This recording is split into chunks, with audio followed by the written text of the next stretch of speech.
Bonsoir à tous. Ravi de faire votre connaissance. Karim Abbassi, je suis CEO et cofondateur de Tracify.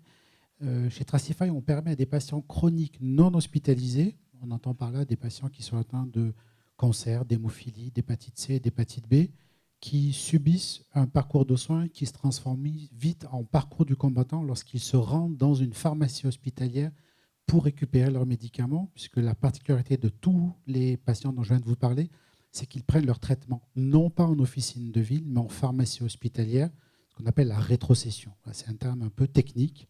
Et ces patients-là, lorsqu'ils se déplacent dans une pharmacie hospitalière, dans un cas sur 4, soit le traitement n'est pas disponible, soit l'ordonnance qui est entre leurs mains n'est pas conforme, et il est de la responsabilité du pharmacien de s'assurer, 1, que l'ordonnance est conforme, 2, qu'ils ont le traitement sur leurs étagères, et 3, qu'ils seront susceptibles de mettre en place les entretiens pharmaceutiques pour aider ces patients chroniques à bien suivre leur traitement.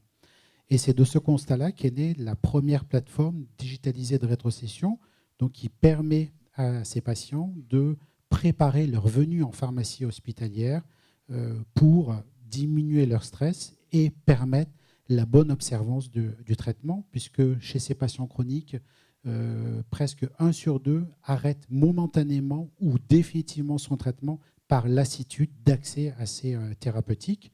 Et au-delà de là, souvent, ces patients chroniques sont dits experts, en tout cas de leur maladie, et ont cette capacité à pouvoir échanger, à partager des données avec les laboratoires qui fabriquent les médicaments. Donc l'autre volet de notre solution est de permettre de collecter des données de santé en vie réelle susceptibles d'intéresser des laboratoires pharmaceutiques. À ce stade, on est sur un go-to-market très proche, puisqu'on est en quasi-phase de commercialisation, après 2 POC réussis ici en France.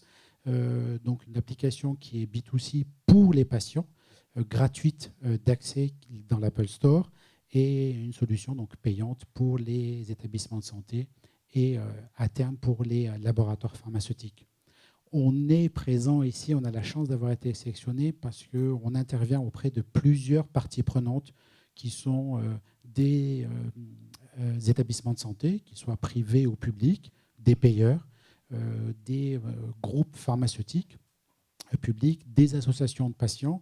Et c'est l'occasion pour nous d'accélérer le passage à l'échelle et de pouvoir également échanger sur notre solution avec les startups qui sont ici accélérées.